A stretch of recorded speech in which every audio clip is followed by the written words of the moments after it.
Bismillahirrahmanirrahim. Alhamdulillahi Rabbil Alamin wal aqibatu lil muttaqin wassalatu wassalamu ala ashrafil anbiya wa imamil mursalin sayyidina wa maulana Muhammadin wa ala alihi wa ashabihi ajma'in. Allahumma faqihna fid din wa alimna ta'wil waj'alna min khairati ummati sayyidina Muhammadin alayhi afdalus salati wa tammu taslim. Allahumma la ilma lana illa ma 'allamtana innaka antal halimul hakim. We seek Allah's protection from knowledge that does not benefit, from my heart that has no khushu, from my dua that's not heard, from my nafs that's never had enough, from an eye that does not hear, and from a dua that's not heard. Assalamu alaikum wa rahmatullahi wa barakatuh. Should if you just give me a minute, I just need to send out the class link, which I forgot to send out. But while I'm doing that, just a reminder, like I have been doing for the past few weeks, to everyone, please remember the people of Palestine in your duas. Wherever possible, if you can assist, financially, there are many charities set up. Just do check, obviously, to see what they are doing and who have got the kind of, I suppose, on the grounds, and it is difficult for them as well. It is difficult, but Allah Ta'ala reward them for the efforts that they are putting in. It is really difficult times. So please remember them in your duas, whatever you can read for them.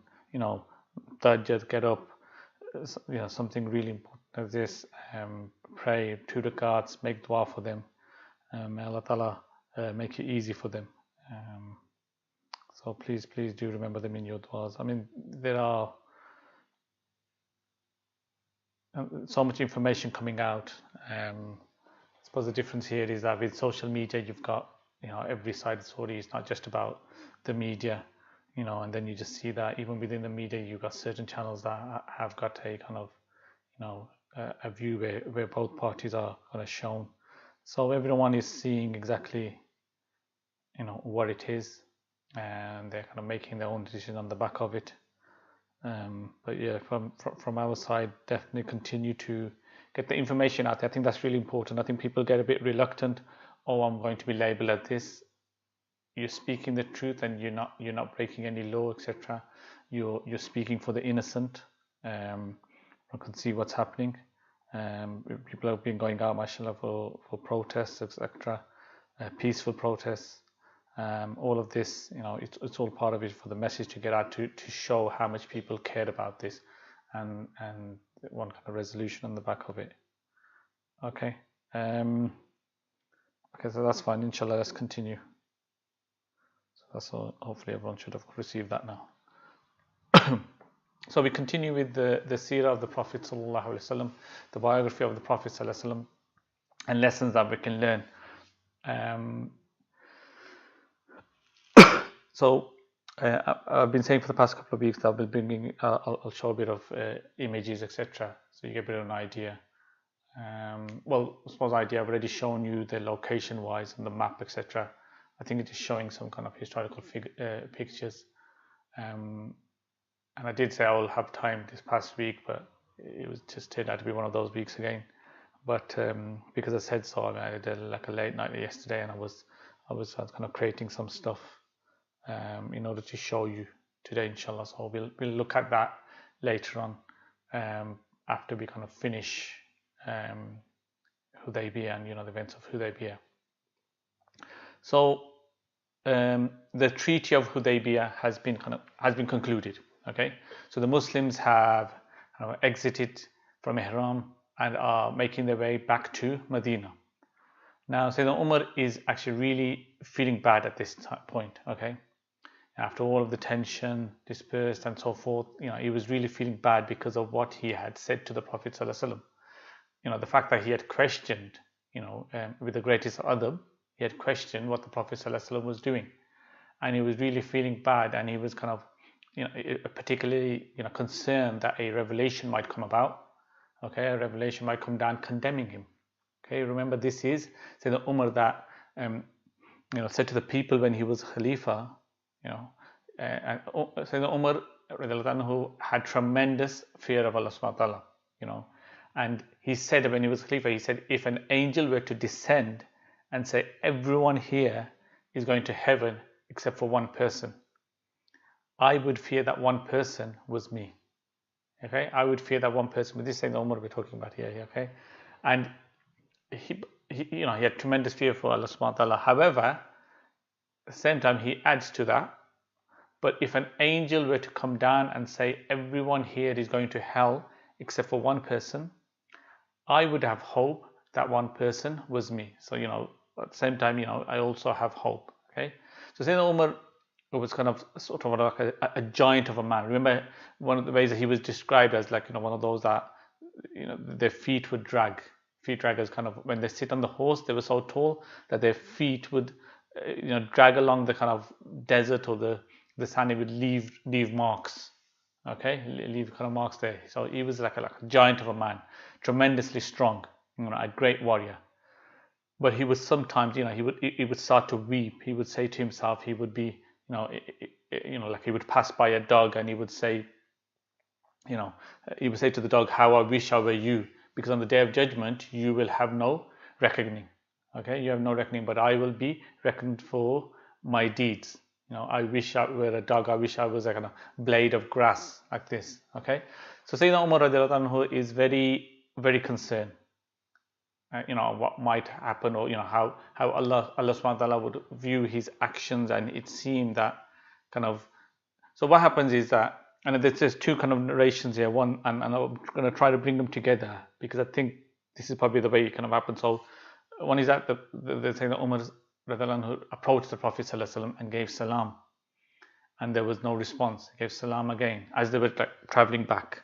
The Prophet ﷺ obviously at the front. Okay, so he comes along him, gives salam once, no response. Gives salam twice, no response. Gives salam 3 times, no response. And then that's enough. 3 times is when you do it.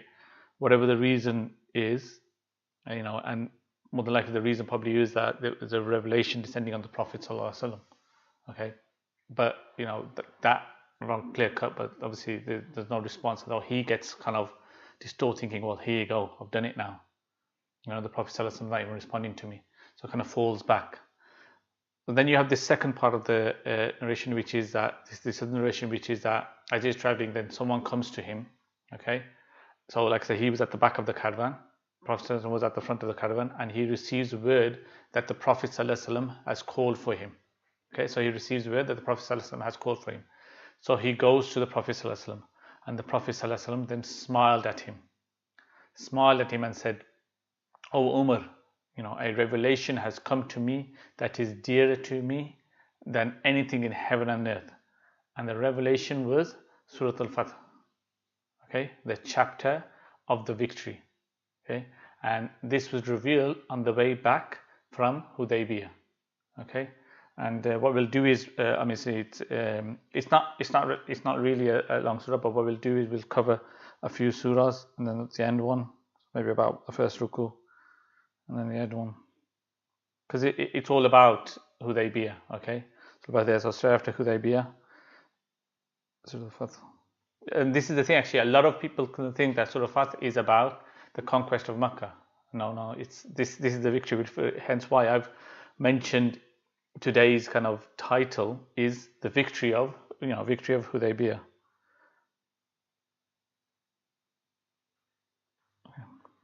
Okay, so Allah subhanahu wa ta'ala says, Inna fatahna laka fatham mubina. Okay, we have surely granted you a manifest victory. Okay, a manifest victory, which is a kind of a door to further victories, meaning a door to further victories. Okay, لِيَغْفِرَ لَكَ اللَّهُ مَا تَقَدَّمَ مِنْ ذَنْبِكَ وَمَا تَأَخَّرَ وَيُتِمَّ نِعْمَتَهُ عَلَيْكَ وَيَهْدِيَكَ صِرَاطًا مُسْتَقِيمًا.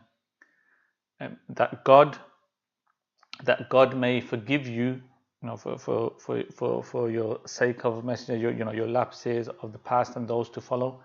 Or another way of kind of translating this is that, or another way our teachers can translate is that, God has forgiven those for your sake. Okay, because of you, Ya Rasulullah. Because obviously the prophets are sinless. Okay, so it's not a case of Allah subhanahu wa ta'ala is saying to the Prophet sallallahu alaihi wasallam, God has forgiven your, you're forgiven your sins in the sense that because prophets are sinless. Okay, but there's two elements here. One is that Allah subhanahu wa ta'ala is saying that he has forgiven the sins of his companions, etc., because of him. And the other aspect is he's kind of, when he's speaking to the Prophet sallallahu alaihi wasallam, he's talking about, I suppose, all the other companions, the people around him. Okay, the people around him, forgiven your lapses of the past and those to follow. Okay, and complete his favor on you. Okay, and again, it could be referring to as a whole command, and guide you to steadfastness on a straight path, leading to God being pleased with you and eternal happiness. Okay, وَيَنْصُرَكَ اللَّهُ نَصْرًا عَزِيزًا, and that God may help, and God may help you to a glorious, mighty achievement. Okay, هو الذي أنزل السكينة السكينة again mentioned here. هو الذي أنزل السكينة في قلوب المؤمنين ليزدادوا إيمانا مع إيمانهم. Okay, so it is who sent down his gift of Sakina. We mentioned Sakina, inner peace and reassurance into the hearts of the believers. Okay, so that they might add faith to, add faith to their faith, basically, faith upon their faith. Okay, وَلِلَّهِ جُنُودُ السَّمَاوَاتِ وَالْأَرْضِ. Okay, وَكَانَ اللَّهُ عَلِيمًا حَكِيمًا. To God belongs the host of the heavens and the earth, and God is all-knowing and all-knowing, all-wise. لِيُدْخِلَ الْمُؤْمِنِينَ وَالْمُؤْمِنَاتِ جَنَّاتٍ تَجْرِي مِنْ تَحْتِهَا الْأَنْهَارُ خَالِدِينَ فِيهَا وَيُكَفِّرَ عَنْهُمْ سَيِّئَاتِهِمْ. And that he may admit the believing men and believing women into gardens through which rivers flow, therein to abide. Okay, وَكَانَ ذَلِكَ عِنْدَ اللَّهِ فَوْزًا عَظِيمًا. Okay, so through which rivers flow, therein to abide, and may blot out from there the evil deeds. That is a supreme trump in God's sight. Okay. وَيُعَذِّبَ الْمُنَافِقِينَ وَالْمُنَافِقَاتِ وَالْمُشْرِكِينَ وَالْمُشْرِكَاتِ الظَّانِينَ بِاللَّهِ ظَنَّ السَّوْءِ. And that he may admit the believing men and believing women into gardens through which rivers flow, therein to that's the previous one. I was just writing on there.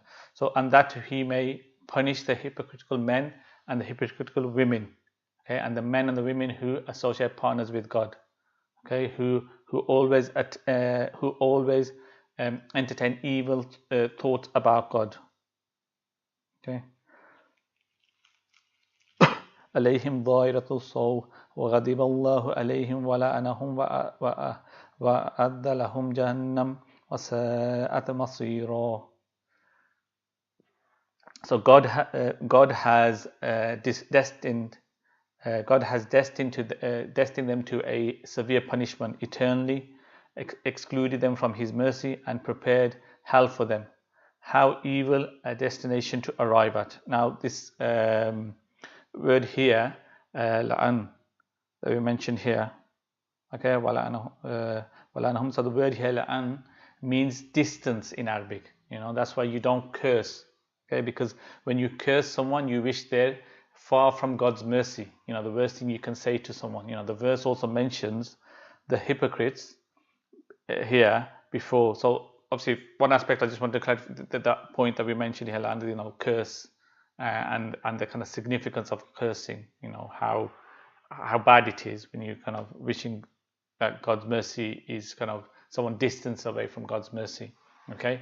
The other aspect here is that the hypocrites are mentioned before the polytheists, because the harm that the former causes to the Muslims is worse than that of the latter. Okay, therefore they will be in the lowest level of fire. Okay.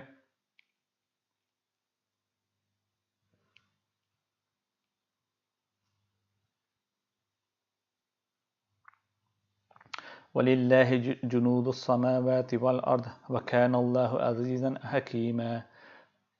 To God belong the hosts of the heavens and the earth. God is all glorious with irresistible might, all wise. Okay. إِنَّا أَرْسَلْنَاكَ شَاهِدًا وَمُبَشِّرًا وَنَذِيرًا. Surely we have sent you as a messenger, as a witness to the truth of Islam and falsehood of other ways, and a witness in both worlds to people's deeds. Okay, and as a bearer of glad tidings of prosperity in return of faith and righteousness, and a warner, against the kind of consequences of misguidance. Okay. لِتُؤْمِنُونَ بِاللَّهِ وَرَسُولِهِ وَتُعَزِّرُوهُ وَتُوَقِّرُوهُ وَتُسَبِّحُوهُ بُكْرَةً وَأَصِيلًا. And in order that you, like as in O humankind and jinn, believe in God and His Messenger, okay, and support His cause, and hold God in the highest regard, and glorify Him in the early morning and in the evening, kind of day and night. Okay. We'll just do this final verse and then we're going to move to the end of it. إِنَّ الَّذِينَ يُبَايِعُونَكَ إِنَّمَا يُبَايِعُونَ اللَّهَ يَدُ اللَّهِ فَوْقَ أَيْدِيهِمْ فَمَنْ نَكَثَ فَإِنَّمَا يَنكُثُ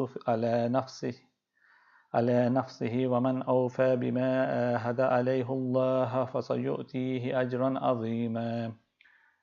Those who swear allegiance to you, O Messenger, swear allegiance to God only. God's hand is over their hand. And we covered this last week as well. Okay, whoever then kind of breaks, and then the translation, whoever then breaks his oath only to his own harm, and whoever fulfills what he has covered with God, He will grant him a tremendous reward. So yeah, like I said, we covered this ayah last week as well when we spoke about the oath I was giving. So again, like I said, all of this is linked to Hudaybiya. So if we just move to the end then, and then the surah continues until the end.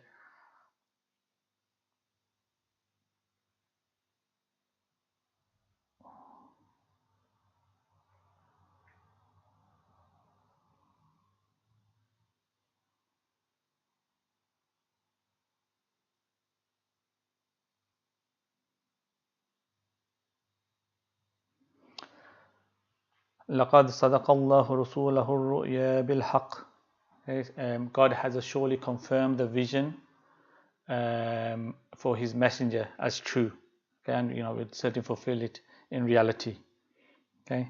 لَتَدْخُلُنَّ الْمَسْجِدَ الْحَرَامَ إِنْ شَاءَ اللَّهُ آمِنِينَ مُخَلِّقِينَ رُؤُوسَكُمْ وَمُقَصِّرِينَ لَا تَخَافُونَ فَعَلِمَ مَا لَمْ تَعْلَمُوا فَجَعَلَ مِنْ دُونِ ذَلِكَ فَتْحًا قَرِيبًا.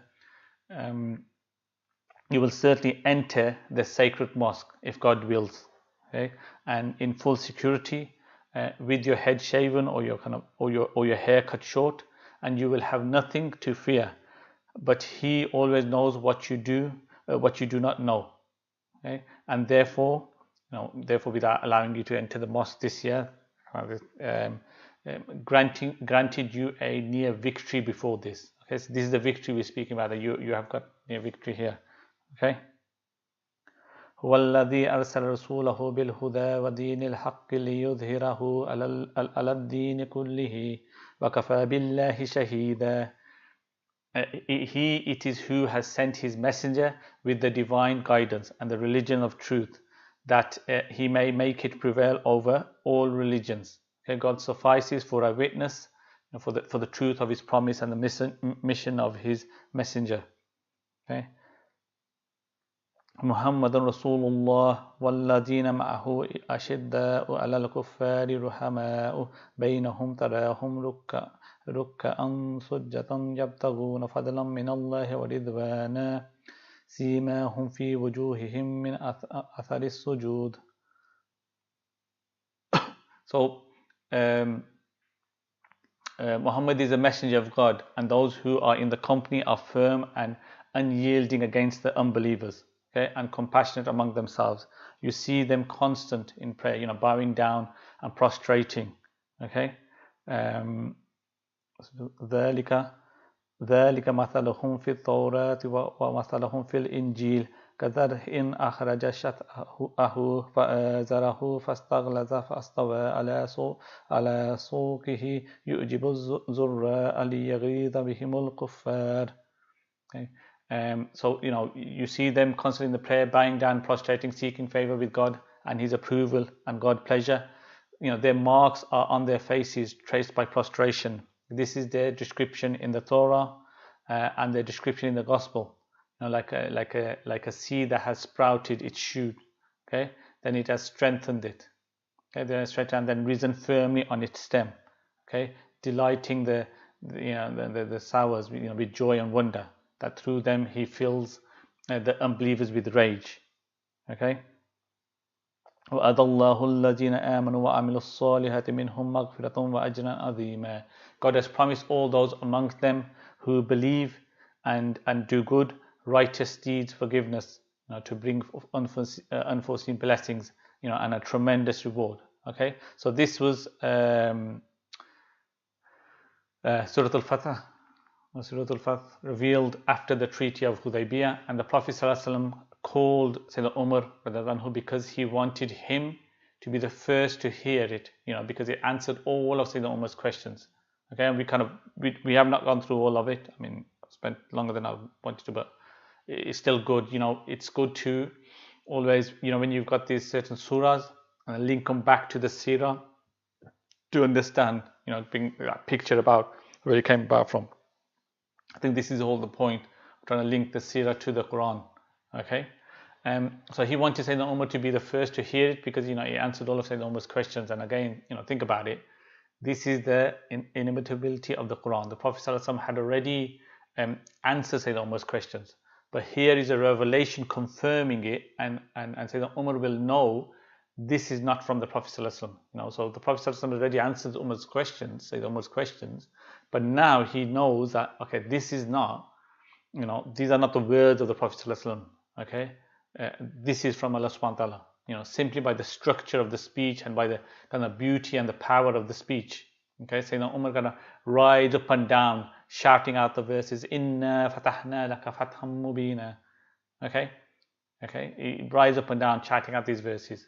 Okay, so that was that was kind of the event of Hudaybiya. Okay, so what are the kind of lessons that we can take from Hudaybiya? Number one is to trust in the wisdom of the Prophet ﷺ. As Sayyidina Abu Bakr said, Sayyidina Abu Bakr Siddiq said, hold fast to his saddle, and for he is in the right. Okay. Second, you have the importance of kind of farsightedness, okay, and strategic thinking, even at the expense of a short-term loss, right? Okay, even at the expense of short-term gain. Think strategically. Think for years. Think for decades. Think for generations. Think just don't think about now. And the story of one of the caliphs. He passed by this old man, and the old man, 70-year-old, he was planting dates. He's planting date palm, seeds. Now date trees they take years, decades to give up dates. And he asked him, why? He said, oh Sheikh, old man, why are you planting these? You will never taste their fruits. Why do all this hard work to plant these dates? You will never taste their fruits. Okay. And the old man said, our fathers planted so that we might eat. We plant so that our children might eat. Okay, so plan for the future. Don't just think about now. It's about, it's a big problem. So think about here, the old man here could think, what, it's nothing to do with me, forget it. But he's thinking, previously they planted for us, so we need to plan for them. And I've said this so many times that you plan for this world as if you're going to live forever. You plan for akhirah as if you're going to die tomorrow, die instantly. Okay, this is the attitude you have. So plan for the future, and don't just think about now. It's a big problem we have in communities in the West. Our kind of parents, generations came here, and they came here with nothing. They came here with kind of clothes on their backs, and they firmly intended, every elder person, and this was the case for everyone, that going back 30, 40 years, around about 30, 40 years basically. That's the kind of attitude then. Maybe even kind of 20 years back, the attitude was we've just come here, but their intention was not to stay. Earn a bit of money, off we go back home. That's what the intention was. Now, obviously, people are coming now to stay, okay, to settle. But their intention was not to settle, okay. The intention was that I'm going to come here, you know, and earn a bit of money and go back. But now, like I said, things have changed. People are coming here to settle. However, they still came along. They still kind of got homes. They built homes. You know, they built structures. They built masajids. You know, centers. You know, halal food. You get all the halal food. You know, they fought for all of these things. You know, they brought Maulanas over, come over to teach the children. They planned. You know, they planned. They weren't professionals like, you know, we claim to be professionals, etc. Like many of us. You know, they weren't big intellects like we claim to be. Okay, but you know something, they planned for 40 years, for 50 years, even though they intended, you know, firmly to go back. The intention was that. However, they still planned. You know, are we planning? You know, are we planning for our grandchildren? You know, leave our children aside. You know, at the moment, you know, leave our children. Are we even planning for our grandchildren? What are you going to leave for your grandchildren? You know, that's what we need to think about. Okay, but now we are kind of, we are attention deficit. You know, that's our problem. We are kind of we're distracted too quickly. You know, we don't think about the future because we are obsessed with the present. Okay, and this is one of the wisdoms of Hudaybiya. You know, plan for the future. You know, don't you think that if the Prophet ﷺ, if he had lifted up his hands and said to, oh Allah, you know, those armies of the heavens and the earth that belong to you, you know, can you send us a couple of, you know, battalions? With, you know, we're going to Mecca and we're going to do Umrah.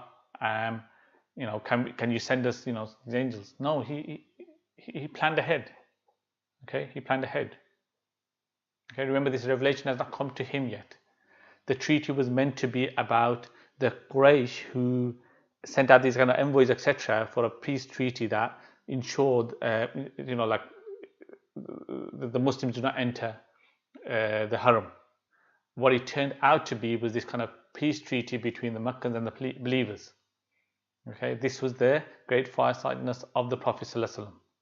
Okay, on this kind of matter, he did not stand on his principles as Sayyidina Umar kind of wanted him to, and this was a lesson for Sayyidina Umar. You know, it's a lesson for him that, you know, you'll see kind of it manifest when Sayyidina Umar becomes a Khalifa. Sometimes you don't stand on your principle. It's not just about we're in the right and that they're in the wrong. So anything that I do from here on is okay. Sometimes even though you're right, you know, and this is the thing with, you know, what your kind of your nafs is going to tell you, look, I'm in the right. And what Allah subhanahu wa ta'ala will tell you is that what the Prophet ﷺ told Abu Janda, have patience. Allah will bring relief, you know, be patient. Okay, and subhanAllah, you need to, first of all, you've got to look at the Sahaba. Look at the, although there was something that probably about to fail, but look at them.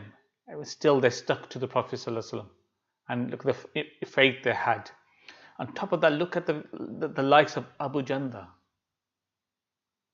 Now imagine this is like, I've become a Muslim, I've been tortured, kept in chains for all this long, makes his way to the Prophet ﷺ, makes his way to the Muslims, and he's sent back. Yet still, he has faith in this man. Okay, he has faith in the Prophet ﷺ. Even after all of that. You know, even after all of that, he has faith in the Prophet ﷺ. Subhanallah. You know, it's truly, truly amazing. You know, it's like how quickly we lose faith over little things. There are so many lessons to be learned from Hudaybiya. So many lessons. I'm just trying to do like a quick review on it, but we can go on and on about them. Okay. The third lesson of Hudaybiya is that this was a kind of greater test of faith than any, and as I just mentioned, any external or internal enemies. You know, a greater test of your faith is your kind of relentless belief about what is right. You know, like I said, the Sahaba almost failed this because it, you know, felt like, you know, they felt we are right. Why is the Prophet ﷺ compromising? The bottom line was this: if we're right, why is the Prophet ﷺ compromising? Compromising so much as well. One thing is just about compromising somewhat, then it's like completely, wait a minute, we need to return them back. Where's the justice in that? Okay, where's the justice in that? We're the right ones, we're on the straight path, they're disbelievers. Okay, when we have a right to perform the pilgrimage, and they've never stopped anyone performing pilgrimage, yet they're stopping us. Okay, so beware of this. This is a lesson that you learn that in a number of different fields. Sometimes people will, our teacher gave the example when we were covering this. He gave the example of what happened to him. He goes, look, when someone said to him, they were talking. There was a group of them talking, and this was ages ago. Okay, and someone summed up Sheikh Hamza Yusuf like this. He says, very nice person, very small beard.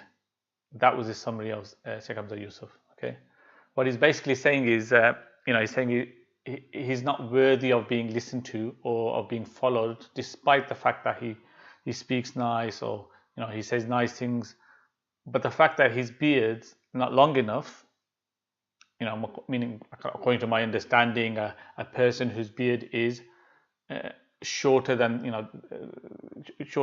a fist length.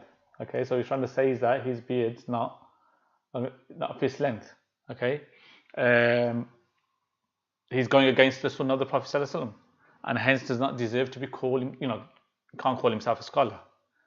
So this person did not know about the differences of opinion about the length of the beard, the different mother positions. Sheikh Hamza Yusuf was actually what you had perfectly kind of described as a Maliki beard.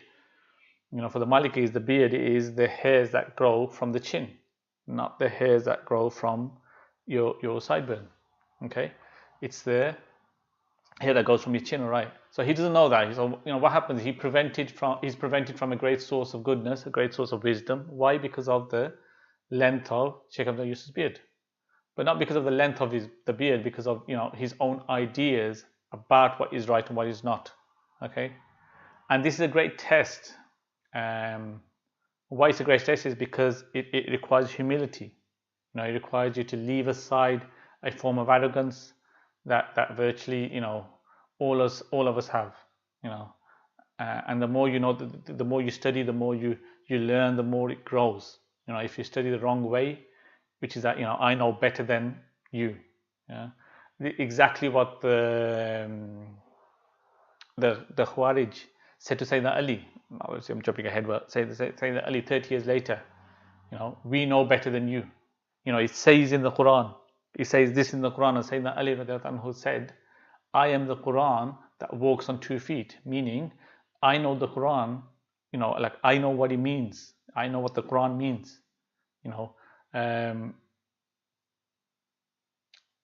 So be aware of this, basically. Be aware of this, okay? So what is the importance of Hudaybiya? First, what seemed like a concession to the Quraysh was actually a concession by the Quraysh, okay? So the Quraysh have effectively acknowledged the Muslims as an equal power. They've even said to their own tribes, allied tribes, that you can ally with the Prophet ﷺ and we won't stop you. Okay, so this is a very powerful thing. Quraysh have acknowledged the Muslims here. They've acknowledged, okay? The Muslims in Mecca can now practice their faith openly. They don't have to be in a fear of persecution anymore. They can practice their faith openly. Before, the people that came to the Muslims spent time in Mecca, were impressed by the religion and entered Islam. Now Islam is coming to them. There isn't a need for jihad in this. Like basically fundamentally to kind of the core of it, jihad is kind of done so because of the fact that dawah is not able to be conducted in a certain area. Okay, I know there's going to be big hoo-ha about no, about this, what about this? I'm just talking about fundamentally when we talk about the fundamentals. Okay, so for the Muslims are free to kind of build up their strength without fearing constant attack. So it's like a political peace, and of course the Muslims get to perform the Umrah, the rites on the Umrah, the following year. Okay, so Hudaybiya was a tremendous victory for the believers. Hudaybiya was a launch pad for everything that came after. Okay, Hudaybiya was the launch pad for the kind of conversion of the entire early Arabian Peninsula to Islam. And as Allah subhanahu wa ta'ala said, it was a Fatham Mubina. Okay, it was a manifest victory. Okay, if only you think about it a little bit. Okay, this was a very, very important episode in the Seerah, Treaty of Hudaybiya, and I've been stressing that over the past few weeks. It's so important. This what has just took place, and that kind of brings about these future victories. Okay, so that's Hudaybiya.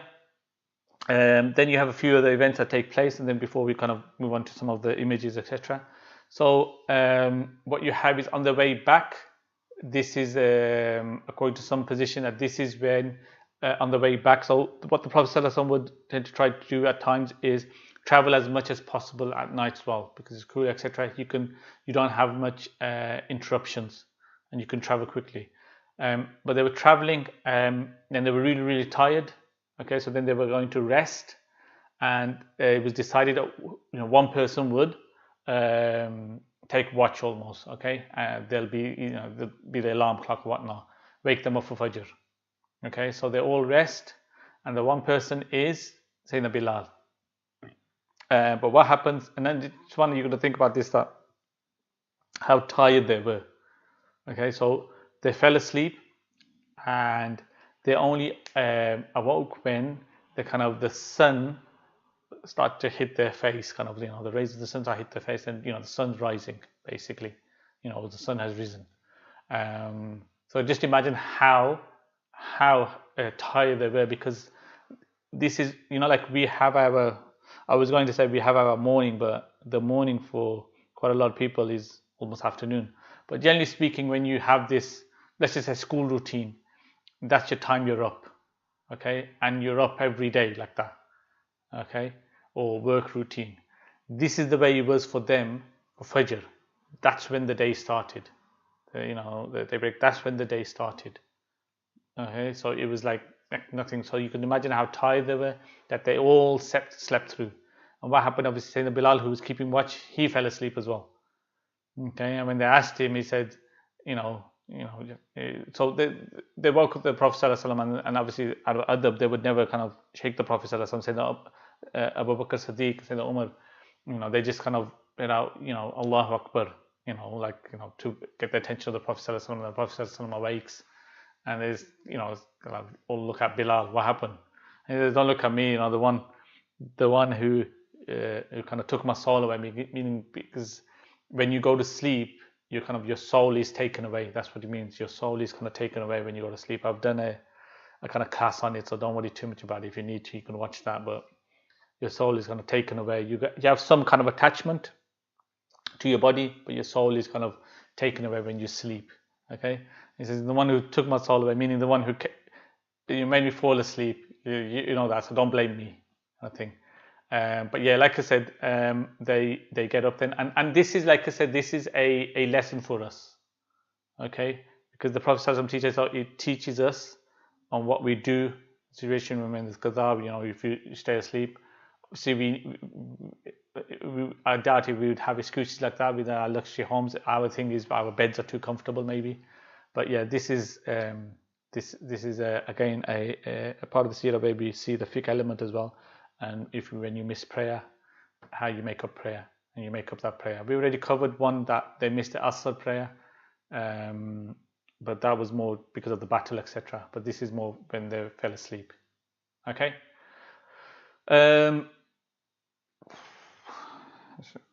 So after Hudaybiya, another kind of event that take place is the ones that kind of leave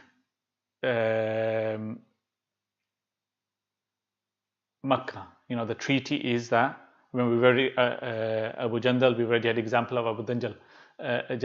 Now there's another one whose name is Abu Basir ibn Asid, who what happens is he kind of escapes Makkah and he comes to Medina. And then what happens is two people come from Makkah to the Prophet ﷺ, that according to the treaty, you need to return this person. And again, you have that same scenario around Abu Jandal, the way he said, you're going to return me back to these people. The Prophet ﷺ said, as he would say to Abu Jandal, that, have patience, Allah Ta'ala will make a way for you. We have a treaty and I will not break the treaty. So he goes off with them. But as they're returning, as they kind of leave Medina and their first stop point, the story kind of goes is that, you know, he tries to describe with them, or they talk about the swords, he tries to get friendly with them, and he says, oh, what a wonderful sword you have, like that. Can I see it? And obviously he takes the sword from them and he kills one of them, chops his head off, kills one of them. The other one comes running to the Prophet ﷺ, you know, help me. And this Abu Bakr kind of returns back to Medina and says, Ya Rasulullah, you know, you sent me back, but now I've kind of escaped, so now you should allow me to live here. You know, you sent me back. And the Prophet ﷺ, you know, kind of said, look, they're going to come for you. Okay, they're going to come for you. So he told him to leave Medina, because then obviously they were going to definitely come now to take revenge. Okay, so this was Abu Bakr. Now, the reason why I mentioned this is because what happens is then he kind of sets up his own base. Okay, he kind of sets up his own base outside Medina, on the outskirts somewhere, wherever. Not, you know, he didn't go back to Mecca, but he sets up his own base. And the word gets to Medina, and the likes of, say, Abu Jandal ibn Suhail, and there was Walid ibn al-Walid. You know, Walid ibn al-Walid, Walid fought against the Prophet ﷺ at Badr and was captured. Okay, his brothers ransomed their father's famous armor for him, but on the way back, Walid escaped back to Medina, where he entered Islam. He later returned to Mecca to gather some of his belongings, and his family kind of imprisoned him. So these kind of people, they got word, so they escaped and they joined Abu Bakr. You know, they joined Abu Bakr. So they around about 70 men gathered. You know, and what they would do, they would conduct these raids against the Quraysh's caravans. Okay, and this really kind of got to the Quraysh. You know, they couldn't do anything because they weren't under the Prophet ﷺ. You know, they went in Medina, etc. They were sent away from there. Okay, so they would conduct these raids. So the Quraysh kind of are unprepared for this new kind of hostility, and approach the Prophet ﷺ, and kind of search for a solution. And as much as they want to punish the likes of Abu Bakr and his followers, they elect to surrender them to Medina. So the Prophet ﷺ can hold them to the terms of the treaty. Okay, it's a kind of a concession that they're willing to make to safeguard kind of the northern route. Okay, safeguard the northern route. Then you have is what So then part of this, that they were going to come back to Medina just before they're about to depart for Medina. However, Abu Bakr passes away. I don't know why it was a wound or whatnot, I'm not sure. He passes away, and his companions kind of build a mosque beside his grave at the site of the encampment. Okay, so that's Abu Bakr and he's kind of these people that after Hudaybiya, what happened there. Then you have an event of, so that was the men. Then you have this what you call her name was a female woman, Kulthum bint Uqba. Okay, now she converted to Islam and she escaped Mecca as well. Okay, and came to Medina, and this was a difficult situation because the case was, okay, men is a different thing, you take care of yourself or whether you get tortured or whatnot, but when it came to a woman, what happens now? Okay, and then you have the revelation, and obviously we're short on time, so I won't do that big, but I'll just come out with the translation, and it's Surah Al-Mumtahana, verse 10, so Surah 60 verse 10. O you who believe, when believing women come to you as immigrants, test them. Not only, God knows best their faith. Test to see that they've come for that. Then, if you have ascertained that they are believers, do not return them to the unbelievers. They are not being, they're not lawful as wives for the unbelievers, nor are the unbelievers lawful as husbands for them. But return to them, the unbelievers, whatever they kind of expended by in terms of the the mahar, etc. The bridal due. Return that back. Don't keep that. Return that back, and there will be no blame on you or believers if you marry them. When you have given them their kind of bridal due, mahar. Also, on the other side, do not continue to retain disbelieving women in marriage, and ask for the return of whatever you expended as their bridal due. if they remain among the unbelievers, join them. Just as the disbelieving men, whose wives have emigrated to you after embracing Islam, have the right to demand the return of whatever they spent. Okay, that is God's judgment and His law. He lays down the law and judges between you. God is all-knowing, all-wise. So this is the revelation we have. So it's like a case of, do not return the women back. Okay, so then when the Quraysh come along and they say, oh, this woman's come along, return her back. The Prophet ﷺ, what he does is, so you have the kind of spiritual aspect of the treaty, which he abides by, but then he talks about the actual wording. He says, well, the wording clearly says, any man descends, you have to return it back. This is not a man. This is a woman. Okay, this is not a man, this is a woman. So they got stuck. Okay, they got stuck. They could not do anything. So women were not part of that agreement. Okay, so they got stuck. They could not do anything. And this Kulthum marries Zayd bin Haritha. Okay, marries Zayd bin Haritha. So here then let's go over a few of the pictures that I spoke about. First of all,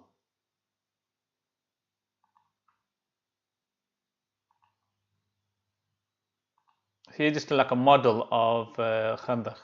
Okay, when you go to the museum in Medina, there's pictures that you can take. So this was kind of an example of how the trenches were, and the whatnot.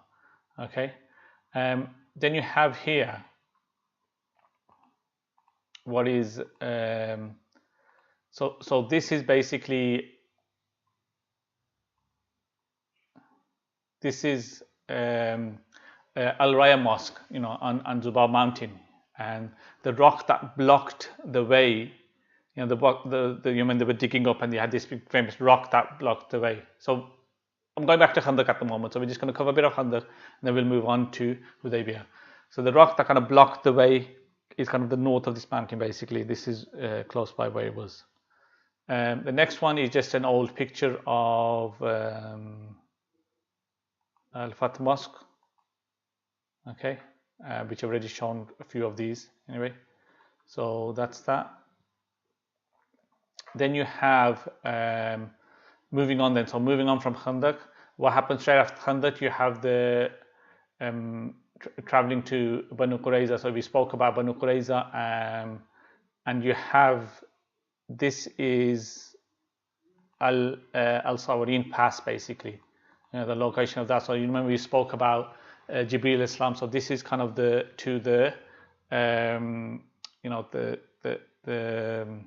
southeast of Jantul Bakri. We had that Jibril Islam riding up and down, and all of these kind of narrations. Kind of this is the route that was taken for Banu Qurayza, the siege of Banu Qurayza. Okay, then you have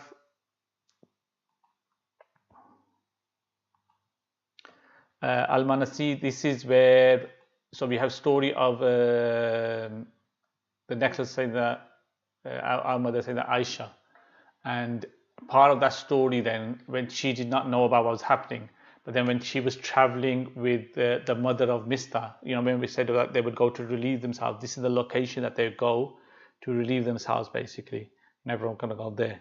And she was, traveling with the mother of Mistah.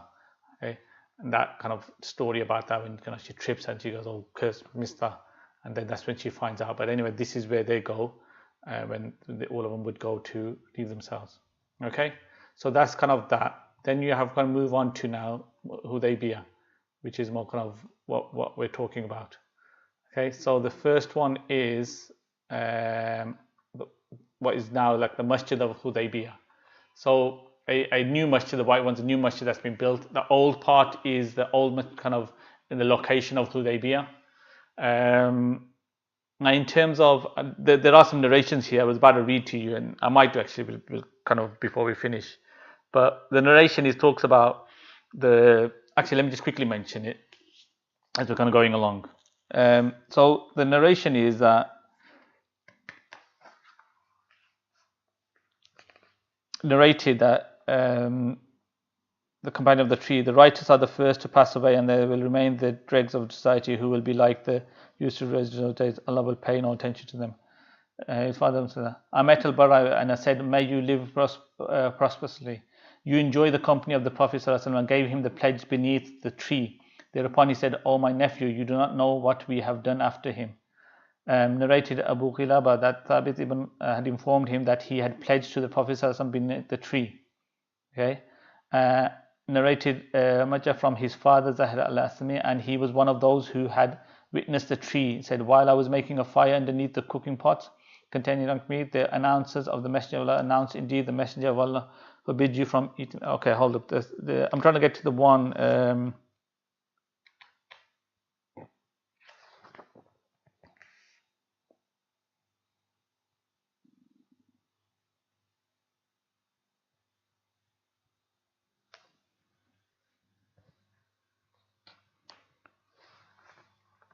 Okay, so I think it was earlier on basically. So the narration is that they say, oh, this is the location of the tree, and then one of the Sahaba says, even I did not know where the tree was, and I was there, because there are so many trees.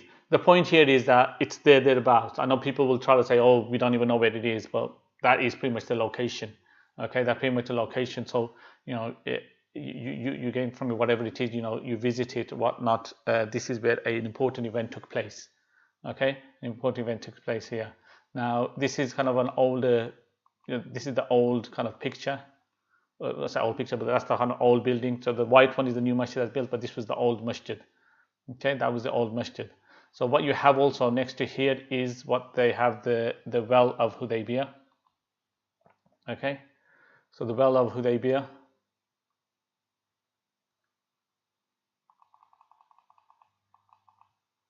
There you go. And here's just another final picture on the well of Hudaybiya.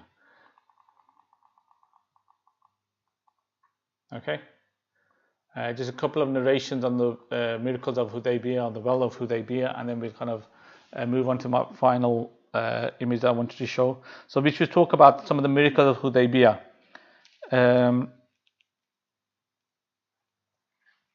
So you consider the conquest of Makkah as a victory, and the conquest of Makkah was a victory, but this is narrated by Al-Barra. Consider the victory was actually the pledge of Ridwan on the day of Hudaybiya. We were 1400 men with the Prophet ﷺ. Al-Hudaybiya was a well, and the water of which was used up, leaving not a single drop in it. When the Prophet ﷺ was informed of this, he came to the well and sat on its edge. Then he asked for a bowl of water, performed ablution from it, rinsed his mouth, supplicated, and poured the remaining water into the well. We stayed there for a while. Then the well brought forth what we required of water for ourselves and our mounts. Narrated Jabir, on the day of Al-Hudaybiya, the people felt thirsty, and the Messenger of Allah ﷺ had a pot of water with him. He performed ablution from it. Then people came towards him. The Messenger of Allah ﷺ said, what is the matter with you all? They said, O Messenger of Allah, we do not have any water to perform ablution with or to drink, except what you have in your pot. He, a narrator, said, so the Prophet ﷺ put his hand in the pot, and water started spouting out between his fingers like springs. Whereupon we drank and performed ablution. I said to Jabir, how many were you that day? He replied, even if we had been 100,000, that water would have been sufficient for us. We were 1,500. Okay, so these are the few narrations on Hudaybiya. So last week I said, and this one I just want to finish on, the current, you just take like a snapshot of where we are in terms of when it comes to the Prophet ﷺ, the family of the Prophet ﷺ. Okay.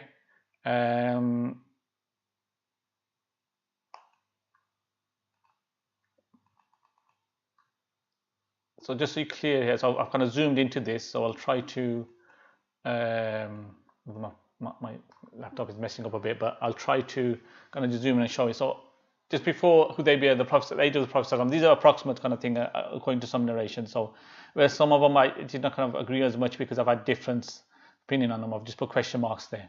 So the age of the Prophet around this time was about 58, okay?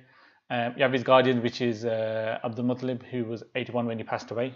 So that's the age of when they passed away. Either the current age, if it's grayed out, then it was the age of when they passed away. Abu Talib was 70. Okay, so then you have the wives of the Prophet ﷺ. Sayyidina Khadija, 64. Sayyidina Sauda, And again, here there's difference. Some is that she was what 36, or some is that she was 5 years older than the Prophet ﷺ. So, there are a number of narrations to say that she was old. But yeah, there's a question mark. And again, we already spoke about our mother Sayyidah Aisha and her age. So we won't kind of go into that much there. Okay, then you have one sec.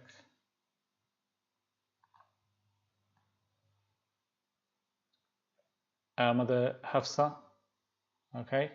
Then you have our mother Zainab who's passed away. And say your mother Salama, 831. Then you have our mother Zainab bin Jash. And then you have the recent one we spoke about, our mother Juwairiya. Okay, so that's the wives of the Prophet ﷺ. In terms of the servants, you have Rayhana bin Zayd. Okay, then you have the children. Okay, and from Sayyidina Khadija, you have obviously Sayyidina Qasim, who passed away in infancy.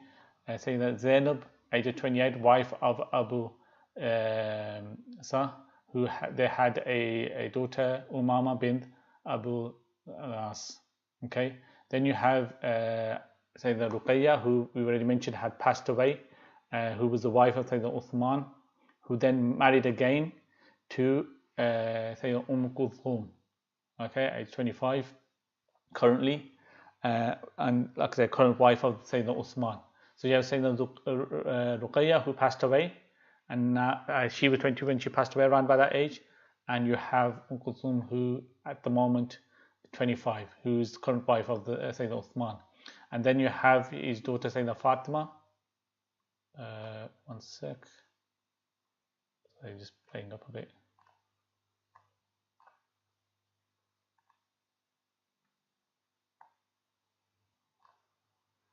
Oh, I think they're playing up a bit.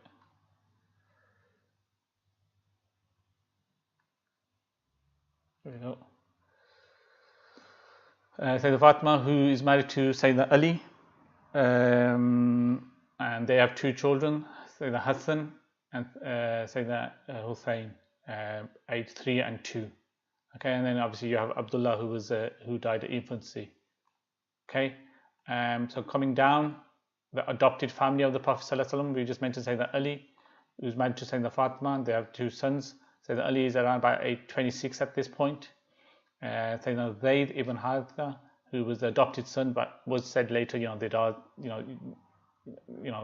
Prophet has no sons, but this was kind of, I suppose, because then obviously you have the marriage of, because Sayyidina Zayd, remember, he's married to Ayman, the free slave of the Prophet ﷺ, and they have a son, Usama ibn Zayd, who's about 16 at this point. Then he marries again, so he was married to Zainab bint Jash, age 42. However, they are divorced, and that was when the Prophet ﷺ then remarried the Zainab. That's what we got at the top there, okay, on the left. So hopefully everyone can be following that. And then you have, recently we spoke about the marriage of Sayyidina Zayd to Kulthum bint Uqba. Now, this, I'm pretty sure it's the one that we just spoke about now. It was a bit confusing in this sense, because obviously they have it down here before Hudaybiya, but we know the event, this took place after Hudaybiya. So I need to I was trying to understand, is that they're referring to someone else, the half sister of Uthman, but the name kind of is there. It matches in that sense. But yeah, so that's the kind of situation there. And then you have obviously the kind of servant given by Sulaim to the Prophet ﷺ, Anas ibn Malik. Okay, so that's the household of the Prophet ﷺ, current household of the Prophet ﷺ, and kind of the situation at this point. They've got a rough age of all of them. Okay, so hopefully that's been beneficial to everyone, and they can get an understanding of where we are at the moment as we move forward. Okay, inshallah that's beneficial. Okay, inshallah that's beneficial. So we'll leave it at that. Hopefully that, if anyone has any questions, by all means give me a shout, and we'll look to answer them, inshallah. Okay, we leave it at that. Sallallahu Alaihi Wasallam, Muhammad Bari Wasallam Wasallam alayhi. Subhana rabbika rabbil izzati amma yasifun wa salamun ala al-mursalin walhamdulillahi rabbil alamin bi rahmatika ya arhamar rahimin. Assalamu alaikum wa rahmatullahi wa barakatuh.